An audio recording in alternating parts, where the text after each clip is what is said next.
नमस्कार दर्शकों, भक्ति ज्ञान चैनल में आपका बहुत बहुत स्वागत है। आज हम पौष मास की पुत्रदा एकादशी का महात्म्य जानेंगे। आप ध्यान से सुनिए। यह एकादशी पुत्र देने वाली है। युधिष्ठिर बोले, हे श्री कृष्ण, आपने शुभकारिणी सफला एकादशी का वर्णन किया। अब कृपा करके शुक्ल पक्ष की एकादशी का महत्व बतलाइए। उसका क्या नाम है, कौन सी विधि है तथा उसमें किस देवता का पूजन किया जाता है।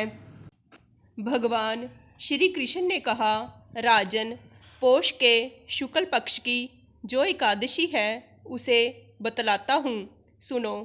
महाराज, संसार के हित की इच्छा से मैं इसका वर्णन करता हूँ। राजन, पूर्वोक्त विधि से ही यत्नपूर्वक इसका व्रत करना चाहिए। इसका नाम पुत्रदा है। यह सब पापों को हरने वाली उत्तम तिथि है। समस्त कामनाओं तथा सिद्धियों के दाता भगवान नारायण इस तिथि के अधिदेवता हैं। चराचर प्राणियों सहित समस्त त्रिलोकी में इससे बढ़कर दूसरी कोई तिथि नहीं है। पूर्व काल की बात है, भद्रावती पुरी में राजा सुकेतुमान राज्य करते थे। उनकी रानी का नाम चंपा था। राजा को बहुत समय तक कोई वंशधर पुत्र नहीं प्राप्त हुआ। इसलिए दोनों पति पत्नी सदा चिंता और शोक में डूबे रहते थे। राजा के पितर उनके दिए हुए जल को शोकोच्छ्वास से गर्म करके पीते थे। राजा के बाद और कोई भी ऐसा नहीं दिखाई देता जो हम लोगों का तर्पण करेगा। यह सोच सोचकर पितर दुखी रहते थे। एक दिन राजा घोड़े पर सवार हो गहन वन में चले गए। पुरोहित आदि किसी को भी इस बात का पता न था। मृग और पक्षियों से सेवित उस सघन कानन में राजा भ्रमण करने लगे। मार्ग में कहीं सियार की बोली सुनाई पड़ती थी तो कहीं उल्लुओं की। जहाँ तहाँ रीछ और मृग दृष्टिगोचर हो रहे थे। इस प्रकार घूम घूम कर राजा वन की शोभा देख रहे थे। इतने में दोपहर हो गया। राजा को भूख और प्यास सताने लगी। वे जल की खोज में इधर उधर दौड़ने लगे। किसी पुण्य के प्रभाव से उन्हें एक उत्तम सरोवर दिखाई दिया, जिसके समीप मुनियों के बहुत से आश्रम थे। शोभाशाली नरेश ने उन आश्रमों की ओर देखा। उस समय शुभ की सूचना देने वाले शकुन होने लगे। राजा का दाहिना नेत्र और दाहिना हाथ फड़कने लगा, जो उत्तम फल की सूचना दे रहा था। सरोवर के तट पर बहुत से मुनि वेद पाठ कर रहे थे। उन्हें देखकर राजा को बड़ा हर्ष हुआ।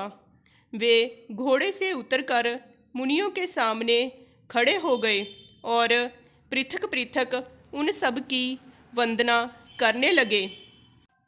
वे मुनि उत्तम व्रत का पालन करने वाले थे। जब राजा ने हाथ जोड़कर बारंबार दंडवत किया तब मुनि बोले, राजन, हम लोग तुम पर प्रसन्न हैं। राजा बोले, आप लोग कौन हैं, आपके नाम क्या हैं तथा आप लोग यहाँ किस लिए एकत्रित हुए हैं, यह सब सच सच बताइए। मुनि बोले, राजन, हम लोग विश्वदेव हैं, जहाँ स्नान के लिए आए हैं। माघ निकट आया है। आज से 5वें दिन माघ का स्नान आरंभ हो जाएगा। आज ही पुत्रदा नाम की एकादशी है, जो व्रत करने वाले मनुष्यों को पुत्र देती है। राजा ने कहा, विश्व देवगण, यदि आप लोग प्रसन्न हैं तो मुझे पुत्र दीजिए। मुनि बोले, राजन, आज के ही दिन पुत्रदा नाम की एकादशी है। इसका व्रत बहुत ही विख्यात है। तुम आज इस उत्तम व्रत का पालन करो। महाराज, भगवान केशव के प्रसाद से तुम्हें अवश्य ही पुत्र प्राप्त होगा। भगवान श्री कृष्ण जी कहते हैं, युधिष्ठिर, इस प्रकार उन मुनियों के कहने से राजा ने उत्तम व्रत का पालन किया। महर्षियों के उपदेश के अनुसार विधि पूर्वक पुत्रदा एकादशी का अनुष्ठान किया। फिर द्वादशी को पारण करके मुनियों के चरणों में बारंबार मस्तक झुकाकर राजा अपने घर आए।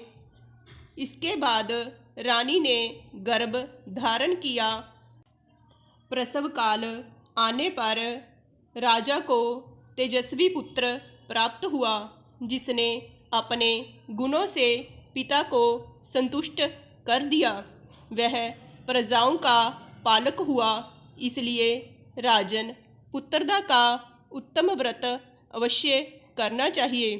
मैंने लोगों के हित के लिए तुम्हारे सामने इसका वर्णन किया है। जो मनुष्य एकाग्रचित्त होकर पुत्रदा का व्रत करते हैं, वे इस लोक में पुत्र पाकर मृत्यु के पश्चात स्वर्गगामी होते हैं। इस महात्म्य को पढ़ने और सुनने से अग्निष्टोम यज्ञ का फल मिलता है।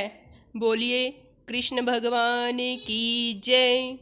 बोलिए लक्ष्मी नारायण भगवान की जय।